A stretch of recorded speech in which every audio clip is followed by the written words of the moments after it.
Welcome to గరం గరం బెజవాడ రుచుల్లో. ఈరోజు మనము వంకాయ కర్రీ చేసుకుంటున్నామండి. ఈ పొడవు వంకాయలు ఇలా వంకాయగానే మనం కర్రీ చేసుకుంటున్నాము ఈరోజు. దానికి కావాల్సినవి కొంచెం వెల్లుల్లిపాయలు తీసుకున్నానండి. ఇదిగోండి వెల్లుల్లిపాయ రెప్పలకు, కొంచెం అల్లం, 1 స్పూను జీలకర్ర తీసుకున్నాను. ఇదిగోండి కొంచెమే మిరియాలు తీసుకున్నాను నేను. అలాగే కొంచెము జీడిపప్పు తీసుకున్నాను. అలాగే 1 ఉల్లిపాయ కూడా తీసుకున్నానండి నేను. 1 టమాటా తీసుకుంటున్నాను. ఇవన్నీ కూడా నేను మిక్సీ పడుతున్నానండి. ఇవన్నీ కూడా మిక్సీ పట్టి అప్పుడు ఈ కర్రీ ఎలా చేసుకోవాలో చూద్దాము. సో ఇప్పుడు కళాయి పెట్టామండి. తగినంత ఆయిల్ వేసుకోండి.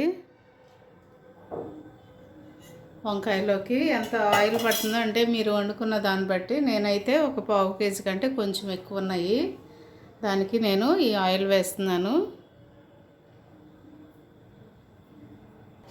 Oil heat ఎక్కిందండి. 1 చిన్న ఉల్లిపాయ, పచ్చిమిర్చి, కరివేపాకు వేస్తున్నాను.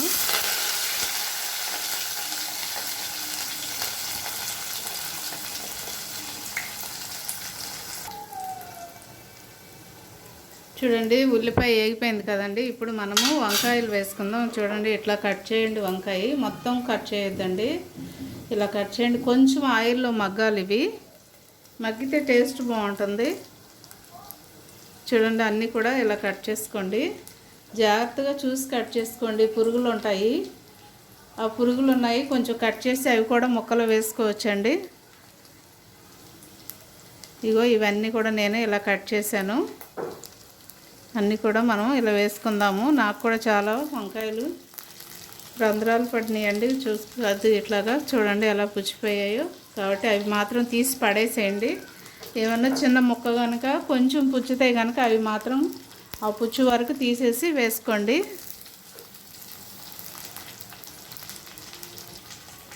కొంచెం ఆయిల్లో మగ్గితే టేస్ట్ చాలా బాగుంటుందండి.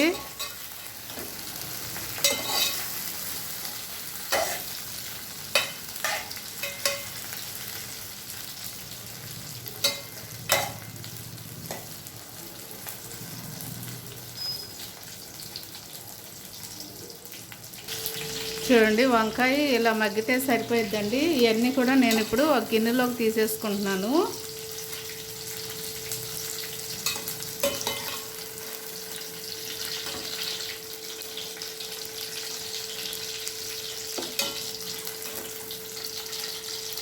ఇప్పుడు మనం అన్నీ కూడా మిక్సీ పట్టుకున్నాం కదండి. ఇప్పుడు అవన్నీ కూడా వేసేస్తున్నాను. అల్లం వెల్లుల్లి పేస్ట్, అలాగే ఉల్లిపాయ, టమాటో, జీడిపప్పు అన్నీ కూడా మనం మిక్సీ పట్టుకున్నాం కదా, అది వేసేస్తున్నాను నేను.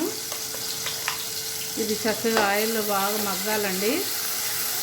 ఆయిల్లో ఉడికితేనే ఇది టేస్ట్ బాగుంటుంది ఈ కర్రీ.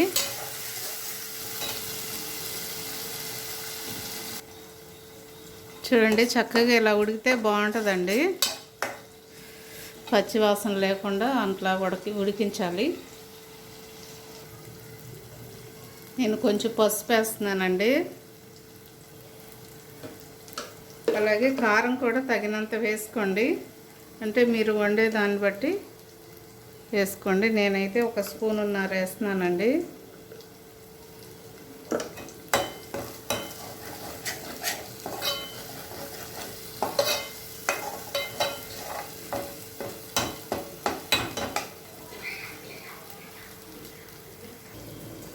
చూడండి చాలా చక్కగా ఉడికిపోయింది కదండి. ఇప్పుడు కొంచెం వాటర్ వేస్తున్నాను నేను.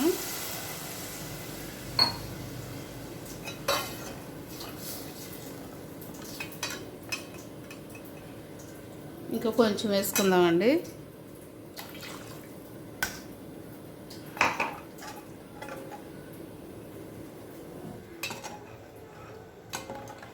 తగినంత సాల్ట్ కూడా వేసుకోండి. సో నేను సాల్ట్ వేస్తున్నాను, మీరు కూడా చూసి వేసుకోండి.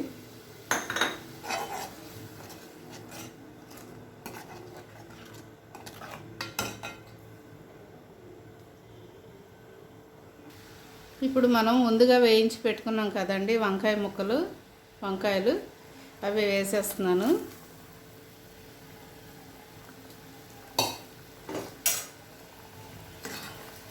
చక్కగా ఒకసారి కలిపేసి మూత పెట్టేద్దామండి.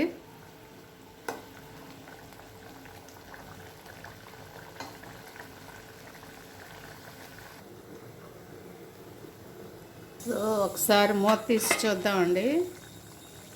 చూడండి ఎంత కలర్ఫుల్గా ఉందో. కర్రీ చాలా బాగుంది. మీరు కూడా తప్పకుండా ట్రై చేయండి. మంచి స్మెల్ వస్తుంది, చాలా టేస్ట్గా ఉంటుంది ఈ కర్రీ. నేను ఒక స్పూన్ ధనియాల పొడి కూడా వేస్తున్నానండి.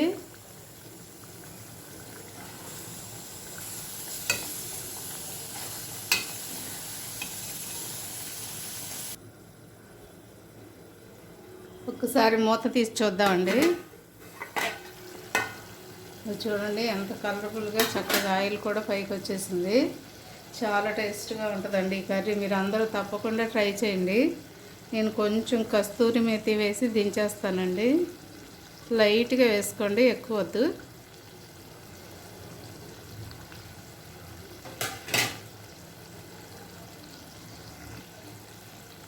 ఒక్కసారి కర్రీ ఇలా కలిపేసి మనం దించేసుకుందామండి. రైస్లోకి కానీ చపాతీలోకి కానీ చాలా బాగుంటుందండి ఈ కర్రీ. తప్పకుండా అందరూ కూడా ట్రై చేయండి. చాలా బాగుంటుందండి. ఇట్లా వంకాయగా మనం వండుకుంటే కర్రీ చాలా బాగుంటుంది ఇది. ఇగో చూడండి, గుత్తొంకాయ కూడా ఇలాగే ట్రై చేయండి, చాలా బాగుంటుందండి టేస్ట్గా. వేడి వేడి రైస్లో వేసుకొని తింటే చాలా బాగుంటుందండి. సూపర్గా ఉంటుంది ఈ కర్రీ. మీరు కూడా తప్పకుండా ట్రై చేసి నాకు కామెంట్స్లో పెట్టండి. నేను స్టవ్ కట్టేస్తున్నానండి. ఇంకా కర్రీ రెడీ అయిపోయింది. మా ఛానల్ మర్చిపోవద్దండి. గరం గరం బెజవాడ రుచులు. సబ్స్క్రైబ్ చేయని వారంటే సబ్స్క్రైబ్ చేయండి. ఎందుకంటే చక్కగా అందరు కూడా కామెంట్స్ పెడుతున్నారు, మంచి మంచి కామెంట్స్. చాలా థ్యాంక్స్ అండి మీకు అందరికీ. అలాగే సబ్స్క్రైబ్ చేసిన వారికి కూడా చాలా చాలా థ్యాంక్స్ చెప్తున్నానండి. ఇంకా మరి చేయని వారు కూడా ఉంటే తప్పకుండా సబ్స్క్రైబ్ చేయండి, షేర్ చేయండి, లైక్ చేయండి. Thank you.